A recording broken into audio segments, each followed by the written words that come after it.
What's up, podcast world? Back at you. This life ain't for everybody. Today's episode of the podcast always is brought to you by our friends and family. Lynchburg, Tennessee, the historic, the iconic Jack Daniel's Tennessee Sour Mash Whiskey. Enjoy it responsibly. Never, ever allow underage drinking.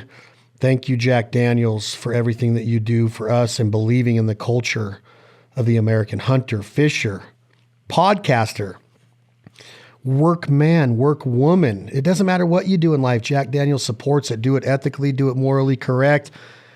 Remember, Jack Daniels is there for us in the good times, the high times, the sad times. But remember, it's all about responsibility and moderation. Today's episode of This Life Ain't For Everybody podcast is also brought to you by our friends at Leer.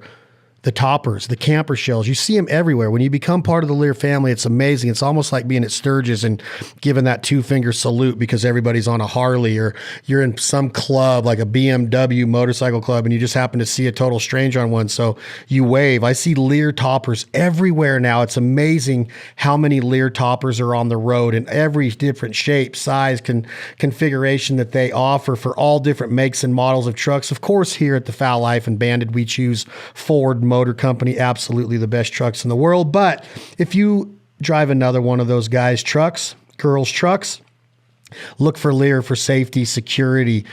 Going down the highway, I like to know that all of our gear is protected from the elements, rain, sleet, snow, double locks, double layers, triple layers of protection and security against theft. It's amazing what you can get with Leer today.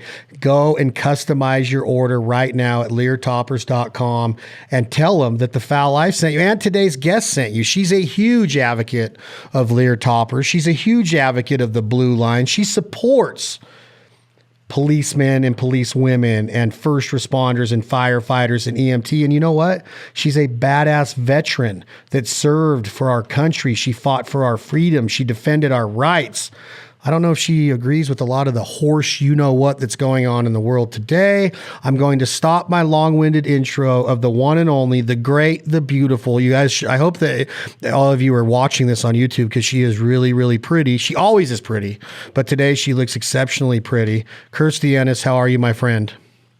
I'm doing well. Thank you. Lovely intro, too. I'm chewing on something right now, and tell me if you ever have this problem. I'm really I try to be pretty conscientious, I guess, of what I eat. You know, I'm getting older. So it's like your metabolism, like in Big Daddy, they say it slows down. I try to work out as much as I can, but I like to have a nice dinner. I like to have a nice lasagna once in a while. I like to have a Jack Daniel's whiskey once in a while. The calories in, calories out, balance, moderation. But this time of year, I'm eating freaking candy corn because my daughter just went nuts during trick-or-treating. I never eat candy. I don't eat ice cream. I don't eat sugars or desserts. Very, very rare. But do you find yourself sneaking into some Halloween candy this time of year? Oh, absolutely. But it's more like Reese peanut butter cups. You're the peanut butter cup. I mean, if you think about the recipe that goes into this candy corn, there's not one good thing in it for your body. No. And you keep doing it. Good for you. I know, but I admit it. And here's how disciplined I am, is that I keep it to 4 or less a day.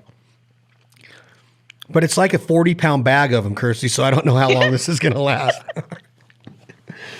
What are you up to? What have you done today? Today? Oh, man. I've done real estate showings. I have done work on my doctorate. I have done some finalizing for my Antarctica Climb that's coming up in December. What else have I done today? I did an event for the Alaska Women's Veterans Organization for Veterans Day. And I guess that's about it. That's about it. That's a lot. Antarctica Climb, you kind of just slid that in there like it was just another day at the office. What does this entail? Give us some details, or at least what you can tell us right now. Yeah, definitely.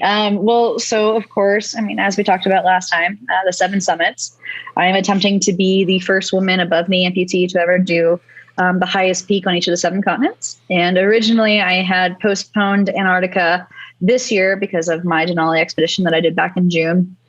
But I Yeah, I decided to pull the trigger on all of it and sign the papers. And I'm now like ordering my gear and organizing my equipment and getting ready to go. So I'm super excited for it.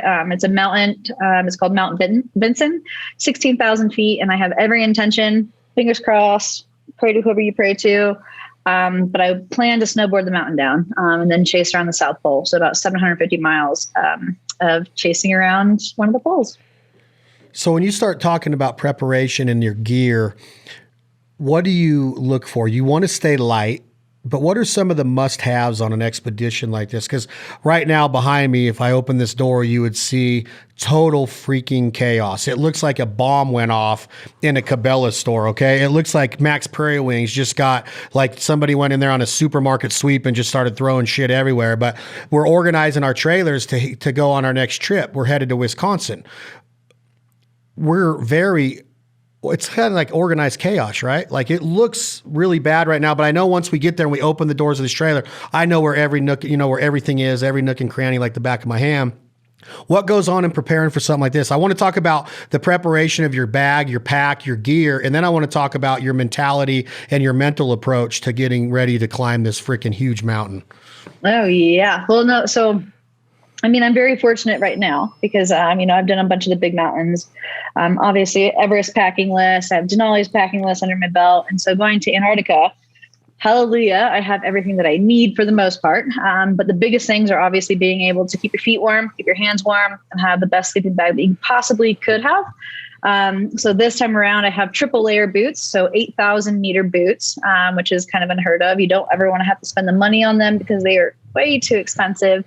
I have a negative 45 degree bag over there that I just looked at. I have about 8 different layers for my gloves. Down in Antarctica, you can't have a single inch of skin exposed, considering like your best circumstances are going to be negative 45. So yeah, it's kind of a smorgasbord of stuff, but the reality is just be able to stay, dry and warm. Negative 45 degrees real temp, or does that include a wind chill, or is that just like you wake up and it's at least negative 45 degrees below zero? Why? That's it. Like, are you nuts? Like all it's going to take is one little piece of your pretty cheek to be exposed and you're going to get frostbite. What else are you willing to freaking put your body through, girl? I love it though. No, I think it's great. I love figuring out what's next. What else can I endure? And if you haven't seen pictures of me after Everest, I will send them to you because they are pretty intense. I look like a jack-o'-lantern. I want to use one to promote this podcast, so send me one. Okay. You're probably all sunburnt and bleed, like just totally burn out, like your skin goes through hell. Windburnt. Yeah, I like terrible. Absolutely terrible. Well, you recover well. Before we get into the mental approach to this, the RMA, the right mental attitude, what is the elevation? And this one's just 16,000. What's the highest? Everest, you mean? 29,029. You've already done that. I was out there in 2019. You've climbed 29,000 feet in the air? Technically 28,800. Jeez, a weasel. How many human beings have climbed Everest to that height? Do you know? I have no idea. But I guarantee that most of them don't have a prosthetic. Yeah, we got to keep reminding the audience that you have a prosthetic leg. You lost your leg after many surgeries after a military accident in a helicopter crash in Afghanistan. Don't really need to reiterate it. Our audience knows who you are. The world knows who you are. You're a freaking badass. But to just have the mentality to keep going is like, I don't know how much self-serving you're doing. I think that after meeting you and hanging out with you and meeting your mom and dad, that this is for everybody else that gets to live through it, and to give somebody, like, you wake up, like I'm guilty of this. You wake up and you're like in a dark spot. Sometimes you're like, shit, why is this happening to me? Why'd the wind blow so hard that my pool furniture blew over? Like little bullshit statements like that. Oh my gosh, like it didn't have to get that windy, like why did this have to break? And it's like, you're doing this to show people that you face the worst. Truly, the worst you could come. You faced death in the face. You watched friends die. You were rushed to hospitals. You've had, I don't know how many, what is it? Is it over 40 surgeries? How many was it again? 46. 46 surgeries. And we have the audacity to bitch because it's too cold outside and the fuel prices are too high. Like, I understand politics, and I think that we're getting out of hand in a lot of ways right now in our country, but I think that there's no self-serving to this at all. I think that you do like to challenge yourself. I think that you are very competitive. You wouldn't be doing a lot of the things you've done in life if you weren't. But this is for those little girls out there and those little boys and those men and women that struggle sometimes to say, hey, anything is possible. You can even climb Mount Everest at 28,000 something feet with a fake leg and one real leg and kick the shit out of the world. Does that sound fair to say?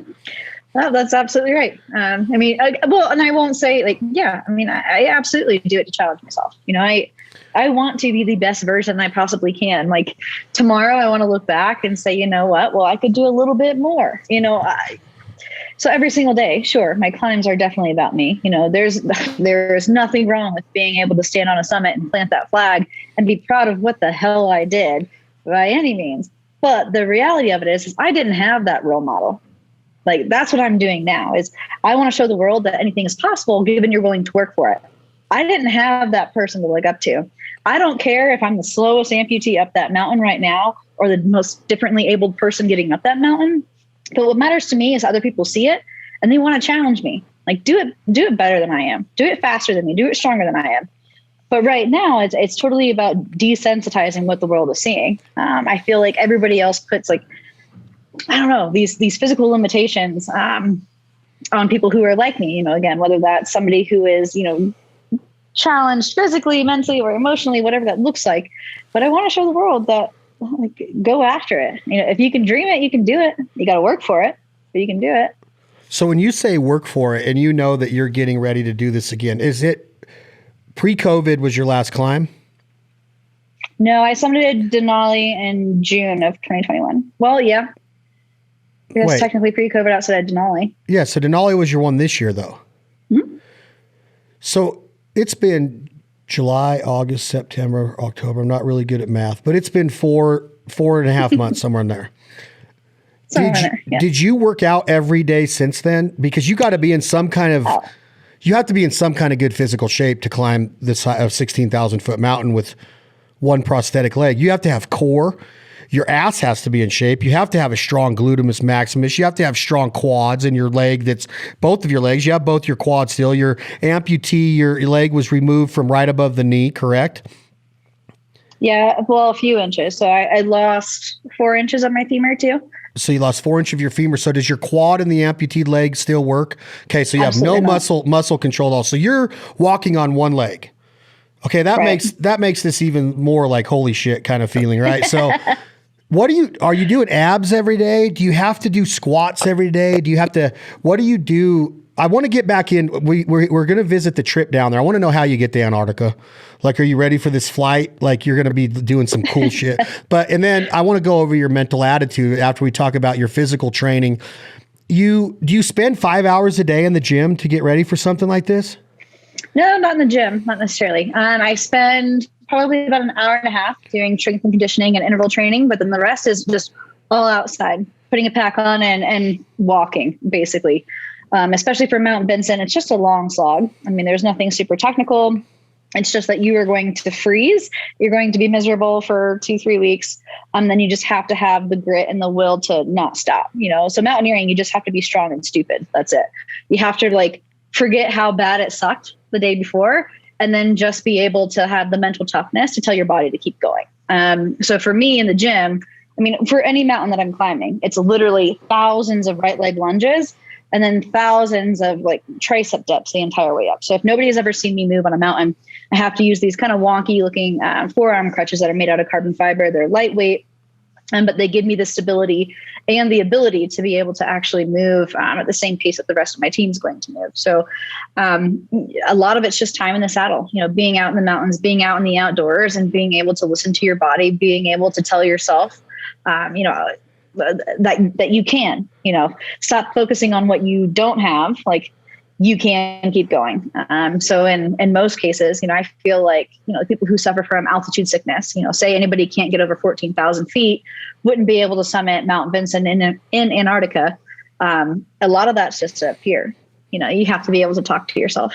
You have to be able to teach yourself, like, be too stupid to quit. That's it. Do you worry about injury once you're in the actual process of the climb? You're going to be around a lot of ice. Are you going to have the potential to fall and cut yourself? Do you have the potential to slip your prosthetic into a crack or a crevice and fall down and bend it? Can you hurt your other leg by stepping into a crevice and not being able to? Does injury worry you at all on an expedition like this? The biggest injury that worries me is frostbite. So again, if you haven't seen my prosthetic, it might not make too much sense right now, but I mean, carbon fiber has no R value to it. So all of these aluminum and steel components that I have, the hydraulics, the moment that my, prosthetic foot or my crampon foot hits the ground, like, you're transferring cold. So for me, my biggest fear is losing more of my limb. For the most part, like, all of my technical skill sets, being able to get myself out of, those sticky or tricky situations, I'm solid. However, if I get frostbite on my residual limb and that leg has to come off, I'm hosed, especially in those conditions. So I'm really leading into this climb. That's my biggest fear. I mean, don't get me wrong. I always have secondary and tertiary, suspension systems going on. So, like, my leg stays on by suction right now. But then I also have, like, an ice axe leash that, attaches from the prosthetic knee to my my climbing harness. But then I also have what's called basically a waist belt. So another elastic component that can attach my leg to me. So, I mean, there's always a threat of it. Do I worry about it? No. My biggest fear is definitely frostbite. So take me back. Sorry. No, go ahead. You can't what? Well, I can't afford to lose much more leg. I mean, as you were mentioning earlier, if I lose more leg, I lose more control. I lose more stability. Like, I can't afford to lose any of that anymore because I can't just walk from my pelvis at this point. So, like, it's not something to gamble with. Am I gambling? Yes, of course. But I'm trying to take as much, like, precautions as I can to prevent frostbite. Like, that is my biggest concern. Let's go back to my prior question that I wanted to ask, and I want you to incorporate that last statement you just made. Tell us about your team. How many individuals is it comprised of? And then I want to talk about, where do you meet? Do you meet at your house on a Saturday morning, go team, go, and then you go to the airport? I want to talk about the travel down there. Do you travel as a team? And then end it by talking about this potential of your leg getting frostbite and you losing more of your leg, making it your body less controllable in the future of your life. Is there somebody on this team that's dedicated to your safety as far as, wait, Kirstie, you're walking too fast. Wait, Kirstie, we got to cover you up. Wait, Kirstie, we need to get more insulation on you. Talk to me a little bit about all that. No. So if you're climbing with me, unfortunately, a lot of people consider mountaineering to be a very selfish sport. And it is. I mean, it's time consuming. There's a lot going on. Lots of time away from your family. And obviously, like, huge risk. But if you're going to climb with me, if you're committed to climbing with me, you have to listen to me and my body. So I'm very, very grateful for the climbing partner that's actually going down to Antarctica with me. He was on Everest with me. He actually filmed my Everest documentary. His name's Rob Galler. And I would never consider doing any of these, like, polar explorations or anything like that without him. And the only reason is, like, he just knows, like, if I look at you and I say, this is a bad situation, then he knows that we need to stop, or if I look at him and I say, like, if he tells me to stop and I say no, like, there's this huge trust between the two of us. And it is purely based off of, like, being able to be vulnerable and being able to be honest about my situation. So the other individuals that will be down there with us is a gentleman that I met on Everest. His name's Mike Hamill. I've never climbed with him before, but he's just a rock star and basically everything that he does all around the world when it comes to the mountains. So super grateful that I was able to tack on to that last minute. And from then on, we just have two other guides, like a guide and an assistant. And those are the ones that are really just going to be able to point me in the right direction. Again, when I am moving, I am looking at my feet, making sure that I'm not getting hurt, making sure my feet aren't going into the places that they should be going. And then from, like, not that I'm a team lead completely, but I mean, it does revolve around me. And so that's kind of complicated. But that said, we don't even train together. And that's where that trust comes in. Rob lives over in, I guess, technically most of the time Utah, but he travels the world. Mike's down in Australia, but we communicate regularly, and then just make sure that we're all like in tune, and making sure that we understand how my prosthetics work. And I think that's the biggest piece is if something happens to me and whatever, if I get knocked out unconscious, something along those lines, somebody else has to figure out how to work this prosthetic. And that can be a pretty intricate process. So, I guess those are the biggest things as far as technically and just making sure that, all of our components are in alignment. So do you meet these guys in Antarctica? You all just meet there and be like, is there a hotel? What is Antarctica like? Isn't it just a big glacier? It is a big glacier, but no. So Rob will actually meet me here in Colorado. We'll fly out from Vail, and we'll fly down to Chile. So in Chile, you have to go through all these different, customs and of course COVID, processes. And then from Chile, we'll fly down to Antarctica, and you live in Connex boxes and, big commercial shipping crates. Are you, first off, how far I've been to Chile. So you fly to South America, Chile, as you say it, because you're very worldly. Sorry, it's worldly. Chile. How long is the flight from Chile to Antarctica? I'm speaking your language now. I'm bougie. I'm bougie. I don't even know the answer to that question. Why? That's not what I'm worried about. I'm not worried about the length of the flight. I'm worried about the climb. Why are you laughing so hard? I'm not saying, I'm just asking, do you know for my benefit? Like how far, I don't know how far Antarctica is from where me and you live. I live kind of close to Colorado. I'm one state over. We got Utah in between us. But how far are we from Antarctica is what I'm trying to get at. I have no idea. I really don't. Is it farther to fly from here to Antarctica than it is to go to Australia? Because that's a long ass flight. Yes. It's further. Gosh. Well, so there's only two ways. That you can get into Antarctica. Chile, as some people call it, or New Zealand. So why Chile? Why is that one of the only ways to get into Antarctica? Just the monopoly that the outfitters have on it. Really? Yeah. That's nuts. I had no idea. So you fly into Santiago, Chile, and then you're there for maybe overnight or something. You catch a connecting flight, and then so is it maybe like 2 days to get from here to Antarctica? Yes. Well, technically 3 now because of COVID, but and technically I'm flying into Buenos Aires. So what is Antarctica like? Is there anybody that lives there? Is it Eskimos? Are there polar bears? Is there whale watching? Is there like some touristy shit you get to do down there? Or is it just a mountain climb and you're headed back? Are there houses there and buildings and stuff? No. So there's not houses and buildings and all of that. I mean, there are structures, but I mean, obviously every country that has a military has some kind of a presence down there. I mean, we have people down there for oil. We have people down there doing other kinds of exploration. You can technically go down there and do glacier travels. You can do, again, polar exploration, just as a nobody who's never climbed a mountain. Have you ever been there? No. Has anybody on your team, we all know that you don't train with these guys, but you've been with them before on climbs. Have any of these individuals been to Antarctica and made this climb before? Oh, yeah. Yes. So they're ready for it. Oh, they're ready for it. But yes.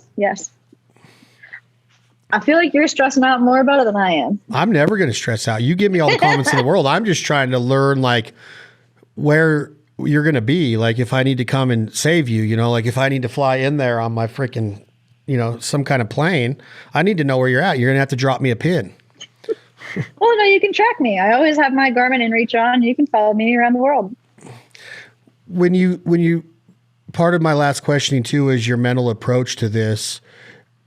Are you looking forward to it? Do you get excited about it? Or is it just kind of like, I've been there, done that. I've climbed higher mountains. How do you look at this now to where you're going to take care of the 7 on 7 different continents, the highest peak, Summit 7 Summit. This is awesome. This is awesome accomplishment. But does it become kind of just, I don't get too fired up. Kind of like you hear people like, if you make it your job, it doesn't get you excited anymore. No, that's not the case at all. No, I absolutely love what I do. And I think that's what's so special about it is there's no two mountains that are the same, especially when you're going after these big ones. For example, Kilimanjaro, I mean, you're in a tank top and shorts, climb the dang thing until summit day. Denali, totally different experience than what I'm going to experience on in Vincent. And same thing with Everest and Aconcagua down in Argentina. So all of them are so different and they all teach you something so very special. So, I have never done anything like this. And so when I keep throwing around the term polar exploration, but like I've never truly done anything like this before. Am I confident and comfortable with my skill sets and my team? 100%. But this is going to be unlike anything that I've ever done before. So you can't help but be excited. I mean, even if you told me that I had to go back, well, maybe not Denali. Even if you told me that I had to go back to Kili or Aconcagua or Everest, all of them, I love what I do and my heart goes into it. Does it suck? Yes. But that suck makes it so much sweeter when you stand on top. So let me ask you this, Miss Ennis. Is it a guarantee that you make this summit? I want you to educate the audience. Is there anything that can happen? I know a storm could roll in. You might get pushed back a day. But physically and the outlook of the team, your confidence level, your confidence meter, right?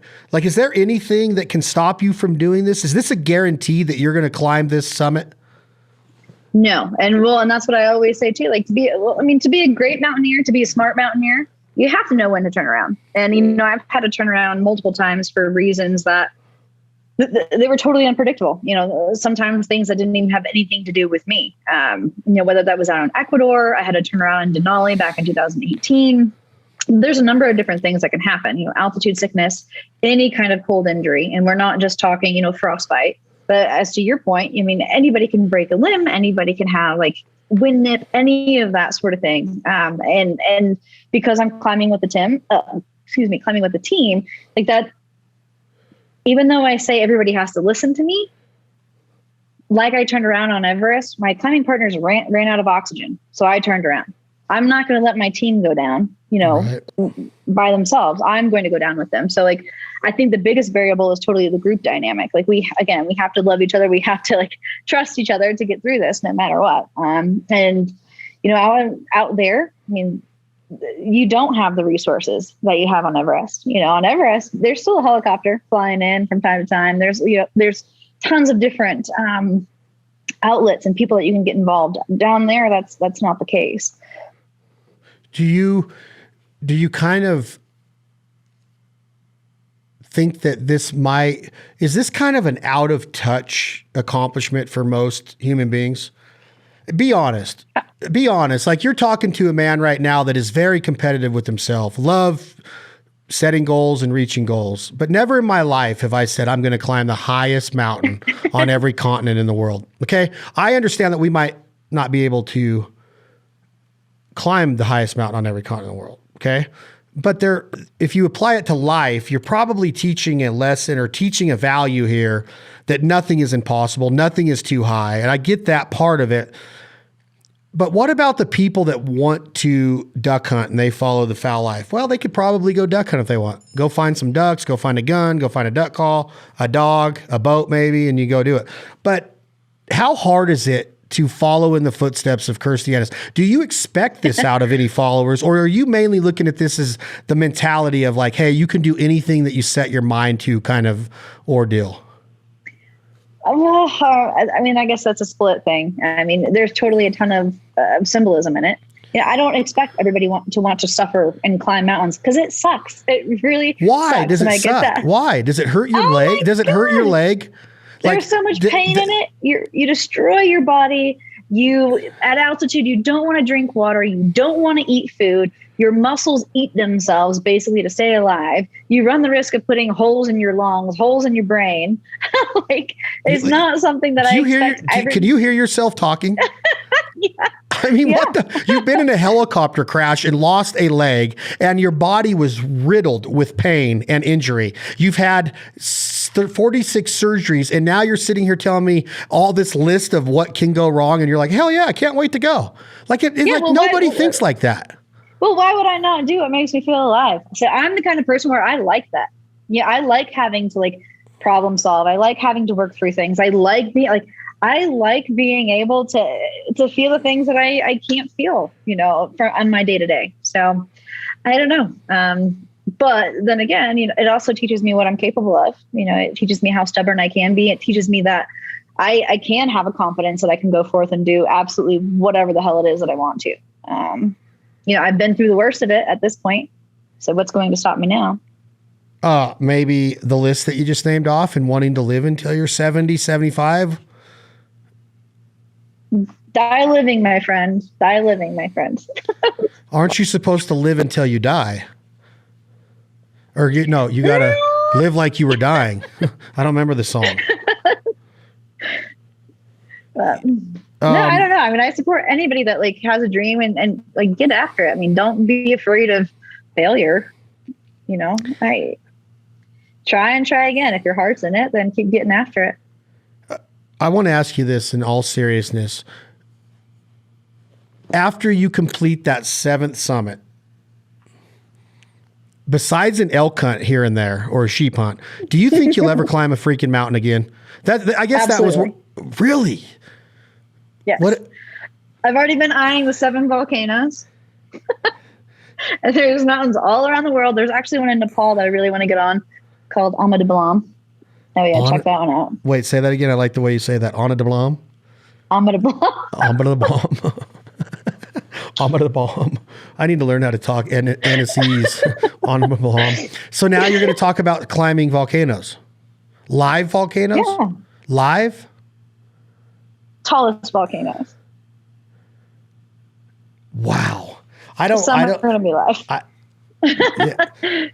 It's making me feel almost like not lesser of a human being, but like it's questioning like how tough I really am to not even ever consider. I mean, I've climbed some steep shit hunting, but like I'm not in the mindset to go to Antarctica and climb a mountain. What a goal, what a feat, what an accomplishment. Are you documenting this one? Yes, but not like I did the Everest one. So I will still have, the GoPros and 4K footage and photos and stuff like that, but not planning on doing a full-length film by any means. Where can we watch this full-length film of Everest? Well, I actually just leased it to Outside TV, so that will be going out, in the next couple of months.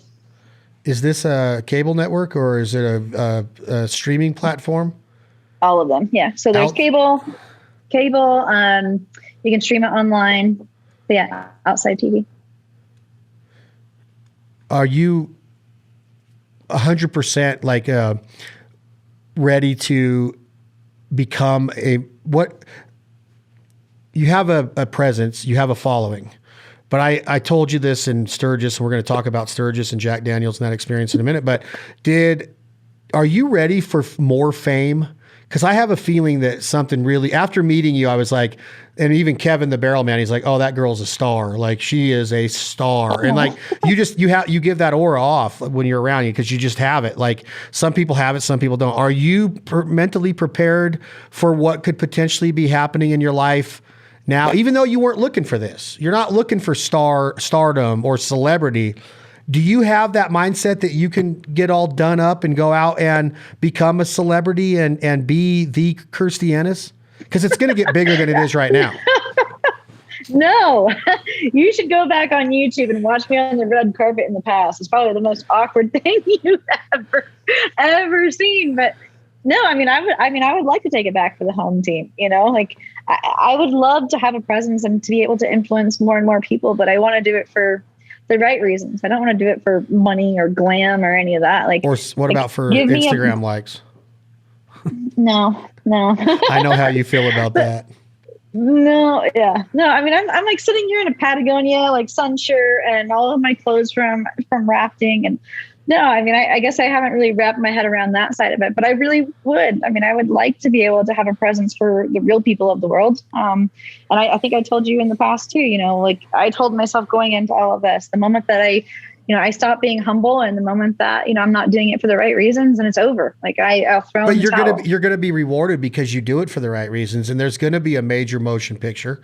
There's going to be a major book deal. I know that this has already been discussed I assume it has in your business dealings, but this is a freaking movie. This is a real life movie of a human being and spirit that is unmatched. Like, you cannot parallel this type of spirit. You can maybe hope to get there, but to be as selfless as you've been in your life and enter the military and almost die serving, that's what military signs up to do. They have the mentality of, hey, we're here to serve. You almost die. Your body goes into the most pain that it could possibly be in.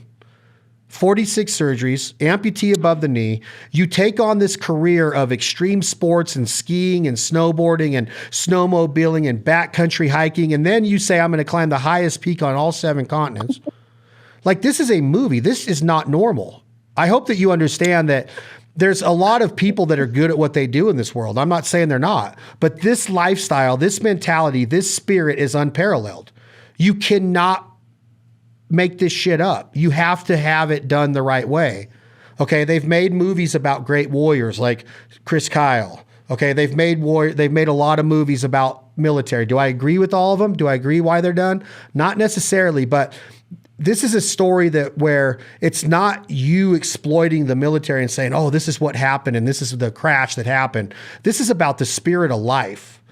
This is like unparalleled. So in my opinion, Kirstie, as your friend, I'm like, man, I see like this huge whirlwind that's going to take place as you keep accomplishing and knocking down all of these goals on your list. It's just not normal. I hope that you don't think it's normal, because it's really, really not. It's freaking crazy almost insane in some ways. I don't know if you've ever been called insane, but like, this is crazy shit that you're accomplishing. It truly is. Yeah, well, as you do your hair right there. No, I don't know if crazy is a compliment. Yes, it is. That can be a compliment. Yeah, I mean, I don't know. I mean, do you have an agent? Do you have an agent? Mm-hmm, I do. Is it like Creative Artists of America? Are you a CAA? No. You're not. None of my business. I can tell by your facial expression right now. You're laughing a lot today. Are you prepared for this, though? Because this is going to be a completely different animal. I know you're ready to take one, as you say, for the home team and represent and be the face person, but I think this is major. We're in the presence of, I'm not going to say like immortality, but this is in presence of something that's not ever probably going to be done again. You can't write this story. Helicopter crash, shooting out of a helicopter at the enemy, crash, almost dies, watches her soldiers die. I could go through it again and again. Like, this is not ever, probably never going to happen in the history of the world again. Think about that. Like, that's immortality. That's like putting your stamp on a life that nobody could ever say, oh, I did that too. You cannot write this shit. You can't do it. Like, this is immortality. Like, it has to be known by everybody that this type of life was lived. That's really what I wanted to get into is this podcast. Because after I met you and you were crying, I had tears in my eyes. Kevin was like, holy shit, that girl just touched me. Not like that. I don't know what that meant when I just said, you touched his heart. Like, you made him feel like he doesn't feel that often. He probably made you feel a little bit of the same way because he's such a sweet man. But I hope that you understand where I'm coming from, that it's not something that I go, oh yeah, I know Kirstie, she's just another chick. Like, this is immortality shit that you look at like, oh my gosh, this is happening before our eyes. It's not a normal path in life, in my opinion. I mean, less than 5% of the country's population have been in a helicopter crash and survived it. And less than that have climbed all 7 peaks on all 7 continents with a fake prosthetic leg that came from a war incident, a war injury. Like, this is nuts. Does that make sense to you at all? Does that even register with you when you look at it that way, of what you're actually doing? It does, but I mean, at the same time, like that. I mean, that's why I'm doing it. It's not being done. I want to set the precedent so people do go out and live more of their lives. And that's what it comes down to. I mean, don't get me wrong. My eyes were filling up with tears for a little bit there when you were talking about that. But no, I mean, I do it because I love it. I mean, it makes it does. It sets my heart on fire. Like, And I hope by people watching me do it, they realize that it's attainable too. That's it. And again, a lot of it's symbolic. I mean, you don't have to go out. You don't have to spend a shit ton of money to go down to Antarctica, but go out and do what the fuck makes you happy. I mean, I feel like all too often people focus on what they don't have, so they forget about what's right in front of them. You're damn right they do. They forget, that, and then they feel like they have to do things. No, you get to do things. And think about all of those things that can catapult you into everything else that you want to do. That's what it comes down to. Like, you know how many times I've questioned myself being out in the mountains? Like, I've been told that there's no place for me out there, that there's a reason no other amputees are doing this. I've been told some ridiculous things, but then I sit there and I listen to it. I let it fuel me. And then it gets me up the mountain every single time. Like, why let somebody else tell you no? Why focus on the things that you can't have or you can't do, or what? Why? I don't know. I think people need to start looking two steps ahead. But what about the mentality that you've done enough? What about a safety card? How about a mulligan? Like, hey, I'm good. My body's been through, I've ravished this body that God gave me. This body's been through hell and back, maybe more than once now. And now I'm going to take a chance of scarring it more, of losing more of my leg, of losing more of my sense of control or my mobility or my central nervous system. I'm going to scar my face potentially again with some frostbite. I'm going to get -45. Isn't there a such thing as being like, hey, I can freaking just chill for a minute? Like, is that okay too? Or are you trying to push the needle so far overboard that you want to be known as this crazy ass person that never ever pulled that safety switch? No, absolutely not. I mean, but I'm also, I just got off of the river. I was 4 days down the Colorado River, like I mentioned earlier. I mean, there's nothing wrong with taking a break, White river rafting is not taking a break. There were few rapids. But again, there's nothing wrong with doing those things and checking out and taking a step back. But I guarantee, like right now, I'm sitting in my wheelchair. I'm not going to live my life in my freaking wheelchair. I fought so long to stay out of it and stay away from the hospital. Like, I'm going to go out, I'm going to live, and I'm going to do the things that make me feel whole again. Why are you sitting in a wheelchair right now? Because I'm not home and I'm comfortable. You're not seen in a wheelchair very often. You'll see me in it later. I mean, that's one of the things, like, that's one of the things that I've been working on being very open and honest about is,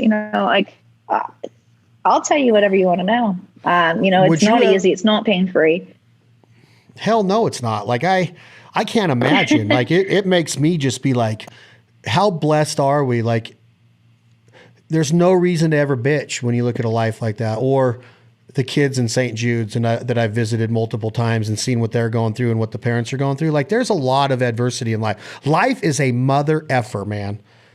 I like the F word too, Kirstie, and I like when you say it, but sometimes it's hard for me to say. But life is a motherfucker, okay? Like, it's tough.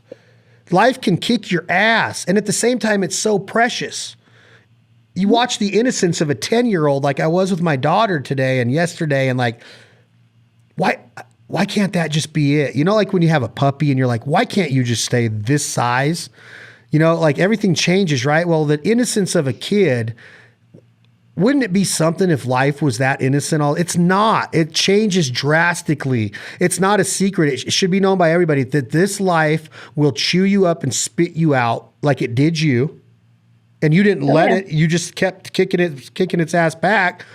But life can be treacherous in a lot of ways. I'm not trying to have a pity party here. I'm not trying to say like, oh, life is so, this is awesome. We are so just lucky to be here for the 80 years average that we are, a little bit less than that, hopefully more than that, if we have our wits to us. But it's so like not easy, like there's so many parts of life that aren't easy that you have a chance to take a little bit easier route now.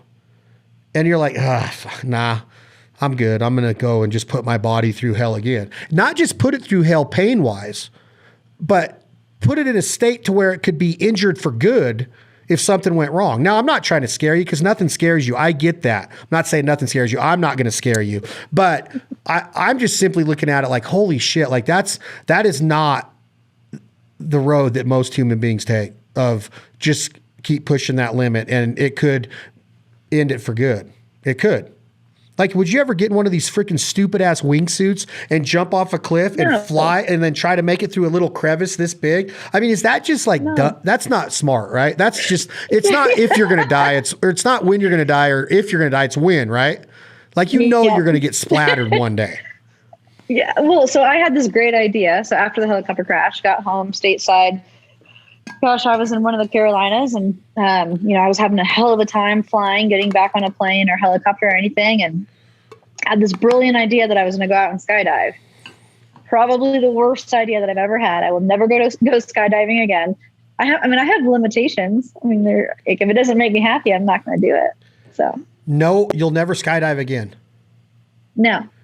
Let's talk about this. How many jumps did you do in your military training? None. Okay, how many jumps have you done in your entire life? One. Was it with your amputated leg? It was with a busted leg. So you kind of have the outlook, the mindset. Why would you jump out of a perfectly good airplane? That's what I've always said. I never want to experience the feeling of falling like that ever again. And so I guess, and it's kind of contradictory too, now that I'm thinking about it. So like, when I'm out climbing Everest and everything, heights don't bother me at all. I can have a 3,000 foot drop on both sides and I just keep cruising along. Now, if you put me in a skyscraper and have me stand next to a window, ain't happening. Well, that makes no sense. That makes absolutely zero sense. You have glass in front of you. Glass can break. One slippery rock, loose footing, boom. Come on. Like, that makes no sense. We all have everything. Were you scared when you were up in the plane looking down at the earth? Yes. Yeah. Was it a tandem jump? I assume it was, being your first. Absolutely. So you will never skydive again. I mean, if it was for a good cause, and I'd think about it. What about this new crazy ass Batman roller coaster that they have at Six Flags? Have you seen the new Batman? No. Are you a roller coaster lover? I am. You're an adrenaline junkie then. You like adrenaline rushes. Yes. You like to go fast.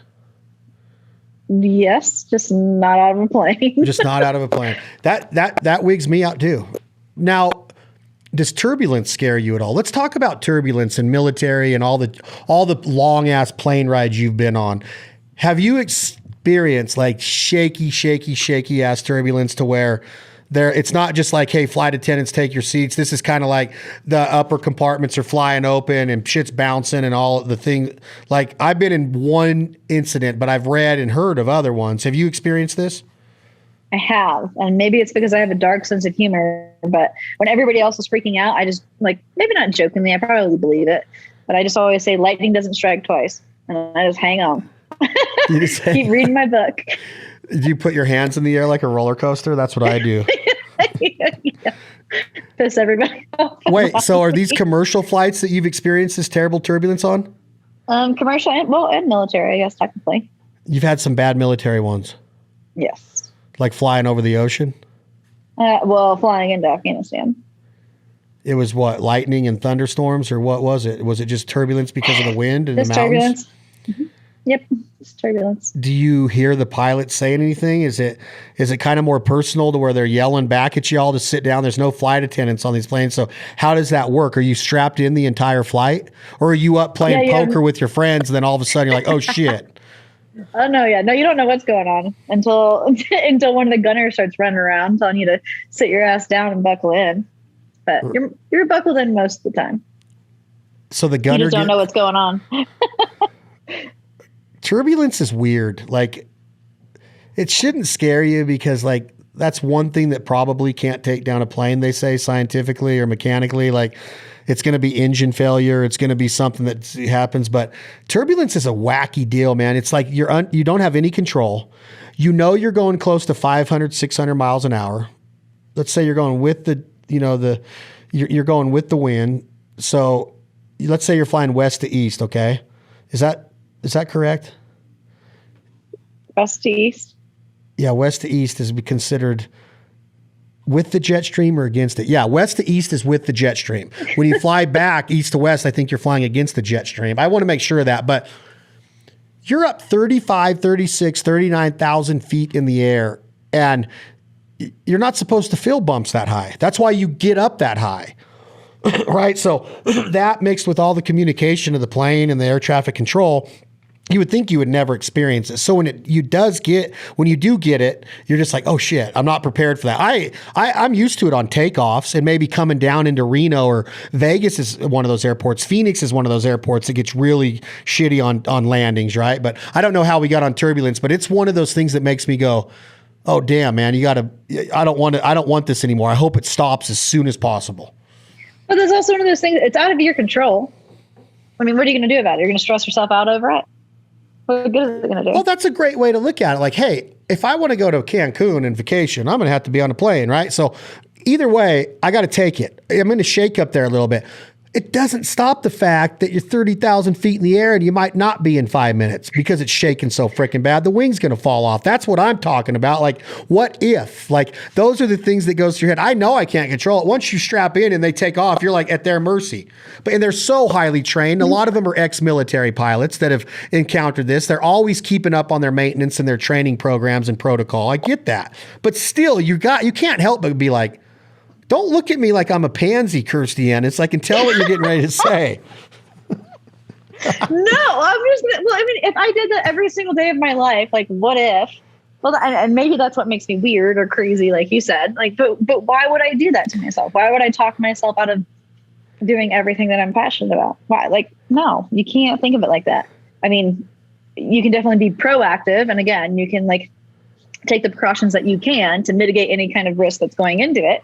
But like, don't talk yourself out of something by saying, what if? Okay. Again, I'm not going to say that I want to argue with you, but I do want to say that I'm just simply saying, I'm not saying that I'm going to be scared to go on this flight because what if we get turbulence? I'm going to live life, but I'm simply saying, Miss Ennis, Hennessy, that it does suck when you hit it. I know that it's out of our control and I know that it's going to happen, but you can't tell me that as a human being, you're just like, I'm just going to keep reading my book. You start to clench up your butt cheeks a little bit and you're like, oh shit, I'm not going to take this. Don't lie to me, Kirstie. I'm not lying to you. It's called an internal smoothness. You just don't react. Yeah. Well, they call me little fucking Buddha for a reason. Have you ever seen that Bill Burr skit? Are you a fan of the comedian from Boston, Bill Burr? Okay, I've seen him a couple of times. His stand-up, he's got a stand-up to where he's on a plane with this other guy and they're flying into Buffalo, New York, and they hit really bad turbulence and the dude just starts, he's like making all these monkey sounds, because he's so scared and it hits a bump. He's like, and like Bill Burr's like turns around and goes, just shut and do some man shit, just like quit making noises, quit letting the rest of the plane know that you're scared. Like, I hope that I never encounter that in life where the rest of the plane knows how scared I am because it's shaking so bad. I don't think I've ever done it. I'm not above it, but I hope that I never have to be the one to be like, holy shit, that dude needs to pull a man card. Right. All right. What did you think about, was this your first time riding? You rode to Sturgis, right? Yeah, my dad and I did. Technically my dad, mom, and I. Your mom was on the back of your dad's bike. You had your own bike? I have a trike, and then I have, now it's going to get awkward, my ex-boyfriend's bike. Oh shit, I'm sorry. I wasn't trying. I didn't know if he was your producer. I didn't know who he was. You didn't introduce him as your boyfriend. So how am I supposed to know this? We'll leave it out. Oh gosh. Now I got to play a sad song, say so much. I got to start singing some breakup songs now. I didn't know you guys were even together. I thought he might've been like a producer or like a photographer that was following you. I don't know. Probably should have been over then. You didn't communicate very well. Okay, everybody out there in the listening audience, man, if you really want a shot at the title, and you think you have what it takes to date this badass, she's single. Go ahead and DM us here at The Foul Life, and we will collect all portfolios, resumes. If you think you have what it takes, we're going to start a new TV show. Are you tough enough to date Kirstie Ennis? No, I don't want to be tough. I don't know about tough enough because I know you have a soft side too. Let's do a TV show about dating you. That would be funny. That would be kind of funny. Like, Like, can you dance? Like, with your prosthetic, could you train yourself to like swing dance and do all the quick shit on like a cowboy, like a Devil Went Down to Georgia song, and you're like swinging and flipping? You can do, okay, so like that would be a cool ass deal to where Kirstie Ennis has a fake leg. She's got a prosthetic from war. But can you keep up with her to be your boyfriend? Well, we're going dancing.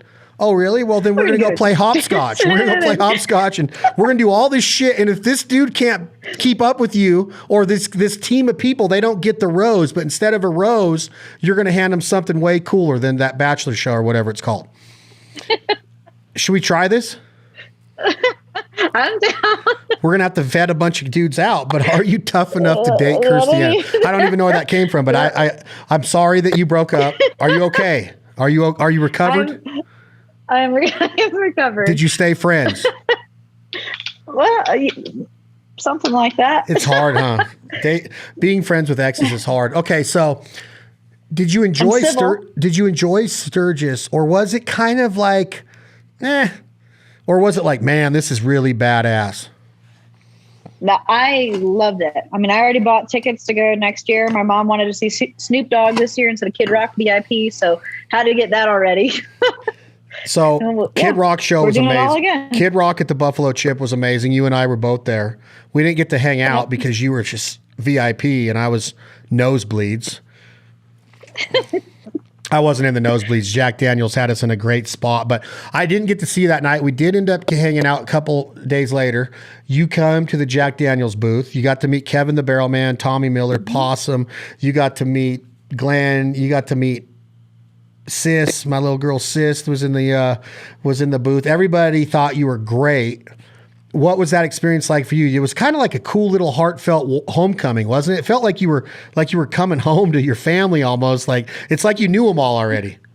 Yeah, no, I mean everybody was so amazing, and being able to walk in there and everybody already knowing my story, which I know is of course because of you, but. They all knew my story and they welcomed me with open arms. And you hit the nail on the head. And it really was like family. And the fact that literally everybody went out of their way for me. Obviously, everybody that was with me, everybody walked away from that experience just feeling so loved and, welcomed and appreciated. And it really was, not to sound too cheesy, but like it was pretty magical for everybody. My dad like left grinning, ear to ear, because he's never experienced something like that. My mom, of course, loved everybody, probably cried more than I did. And it really was. It was special. And I look forward to, fingers crossed, doing more with Jack Daniels one of these days. Heck yeah. You're in talks with Greg. On the next podcast with you, I want to talk about your event and the events you plan on throwing in 2022. But when you are a veteran and people know your story, like you mentioned just now, like, well, I'm sure that you pretty much said that I told them all your story, which I brag about you a lot. Like I brag about our friendship. I brag about what you've done. I don't want anything from you. I just think it's so admirable. But there's also a lot of people that have made the ultimate sacrifice and died defending our freedoms. Okay. I'm not taking away anything from any soldier, living, deceased, still serving, retired, veteran, it doesn't matter. Male, female, rank, I don't care. To sign up takes a lot of guts. Does it bother you when you come preempted like that to where Chad told the story, Chad bragged on me, and everybody's kind of forewarned of what you've done, what you've achieved, what you've went through? Would you rather it just be like, hey, get to know me for who I am in my heart, and that I'm just this girl named Kirstie Ennis. Don't worry that I lost my leg in war. Don't worry that I almost died in a helicopter crash in Afghanistan. Just know me for who I am. Don't worry that I climbed all these mountains. Chad, shut the F up and quit telling everybody how cool I am. How would you rather it be? Let's end this podcast by, does it embarrass you a little bit, or did you enjoy it? Tell it to me. Well, I mean, on one hand, so I loved it, but I'm also very awkward at like taking compliments. I mean, you can be like, oh, you look great today, and I'm going to say something stupid back to you. So like the fact that they knew who I was and they just like everybody wanted to love me and my family up. It was amazing. That said, when I had some of the other we'll just say sidebar conversations about maybe some of the specific things that I've done. Like, I'm very awkward. I mean, believe it or not, I'm very awkward. And like, it's actually quite nice that somebody else is willing to talk about me so highly, like in the ways that you do, because I'm not going to do that. You know, I'm just going to walk in. If somebody says, what happened to your leg? I'm just going to leave it. You know, oh yeah, I got hurt in Afghanistan. I 9 times out of 10, like being in front of people, I won't dig too deep when it comes to that. So, I mean, I guess it goes both ways, because that said, I also don't go out and tell everything to everybody. Sure, there's a lot of information about me out there. Of course, there's plenty of coverage on the climbs and some of, you know, my military experience and stuff like that. But I mean, as we talked last time, I mean, you're one of the only humans that's ever asked me about, can I have kids? Do I want to have kids? Like, you've asked me more of, we'll just say the more intimate, more, you know, detailed questions than anybody else ever has. Most of the time I would tell people to get bent when they ask me stuff like that, if they ever do. I mean, I'm not saying like on a podcast or anything like that, just in general, like face to face. So it's like, I don't know, there's just a different level of comfort with you and your crew. I hope that makes some kind of sense. No, it makes me feel good that we become fast friends, because I don't want to, it's not fake to me. Like, my admiration for you is as deep as admiration can get. Like, I would never put you on a pedestal to have somebody be like, it's whatever. Like, you don't need to brag on it. My sincerity of telling people what you've done and what you continue to do is because that needs to be known. That is what life is all about. I love the fact that you're not out there, you know, hooting and hollering and telling everybody what you do. I deflect a lot of compliments too. I'm that same kind of personality, like, whoa, deflect it and put it over there. Ask that person what they did this weekend, because when I do it, it's like, you're not going to believe it anyway kind of attitude. And I don't want to become like this person that's always like potentially becoming the center of attention. If that means you're going to become the center of attention, Kirstie Ennis, because you freaking, or effing, should I say fucking with a PH, not the real F word. You deserve to be the center of attention for what you do. I'm not saying that you demand it. I'm not saying that you need it. But you are one human being that deserves it, because when people hear your story, then they meet you and see your humility and experience all of that wrapped up into this little cute girl that looks like Carrie Underwood getting ready to sing on the CMAs with Jason Aldean this week. This is what life's about. I want to be that person that I don't need to go out and be like, hey, y'all, when she comes in here, nobody ask her about her leg. Nobody look down. Don't look down at her leg. Well, she's got shorts on, Chad. Doesn't she?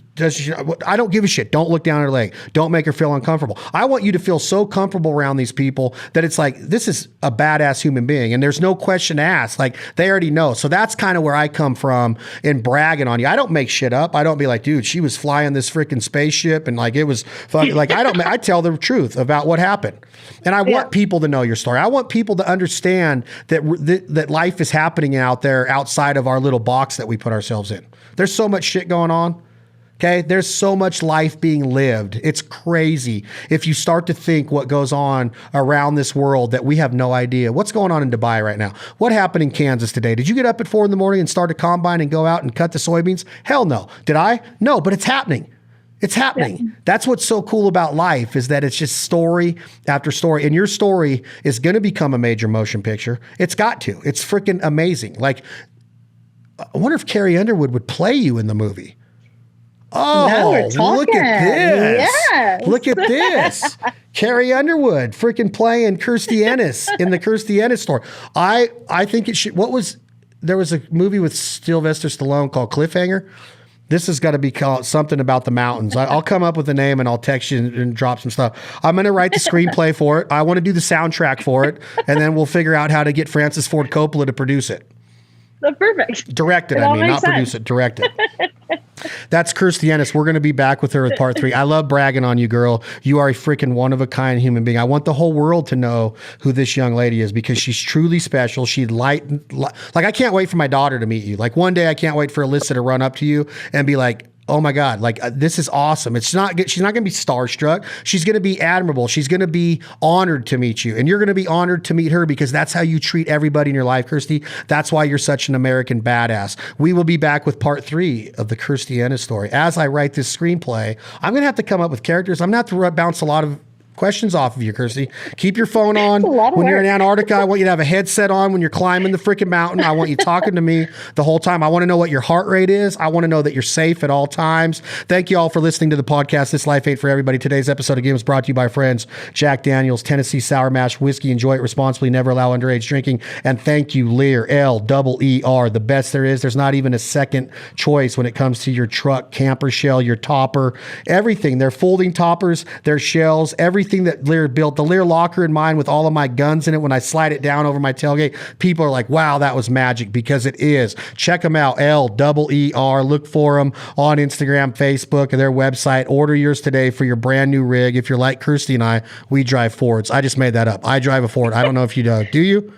F-250 all day. Oh my God. She's just freaking, she's a godsend. Hey, and I'm serious. If any of you dudes out there think you have what it takes, DM us and we're going to put together our new game show. It's going to take 7 seasons to find her boyfriend. So 7 years she's going to be single for. I'm not going to let her date for that long. We have a lot of work to get done. Thank you, Kirstie Ennis. Any closing words? No, thank you guys so much. It's been amazing. I can't wait to be back with you. We'll be back with another episode of This Life Ain't for Everybody. Please check out brand new episodes of the Foul Life TV airing right now exclusively on the Outdoor Channel. Brand new episodes of Where the Pavement Ends and the Foul Life podcast. And please go to theproviderlife.com. Did you get my cookbook I sent you? It's coming next week. I got an email today. I did. Oh, you did get it already? No, I did. I already told you. It was the most amazing message too. I signed it for you. Yeah, you did. You didn't send me a picture of it. I think I texted you and said, I wanted you to send me. Did you read the inside cover, the little thing that I wrote for you on there? Yes, that's what I'm saying. The message was beautiful. Isn't it a beautiful cookbook? Yes, and maybe I missed your message. Now 264 pages, 80 recipes, living off the land. Is it beautiful or what? Really is. It's unreal, all of it. I mean, the recipes are amazing, and of course, just the imagery and the pictures are pretty spectacular. You're going to be in part 2. Me and you're going to go. We're going on a hunt this fall after you climb this mountain in Iceland or wherever you're going, where these glaciers are, Antarctica, South Pole. We're going to hunt. Kirstie's going to be in an episode of The Foul Life. We're going to do some cookbook stuff together. We're going to throw down, but you can get your copy of the Provider Cookbook right now from Ben Bella, our national publisher out of Dallas, Texas, right now at barnesandnoble.com, amazon.com. We're the #1 cookbook on Amazon, Kirstie Ennis. #1, numero uno. Congrats. Please and check us out at theproviderlife.com and retailers all over the country for all 10 flavors of our dry rubs. Finish what you started. Thank you all so much for the continuous support of our brands. I'm Chad Belding for Kirstie Ennis. We'll be back at you with another episode of This Life Ain't for Everybody podcast. Tom, Jake, hit that button. This song is called What You Gonna Do When the Money's All Gone by my boy Leith Lofton.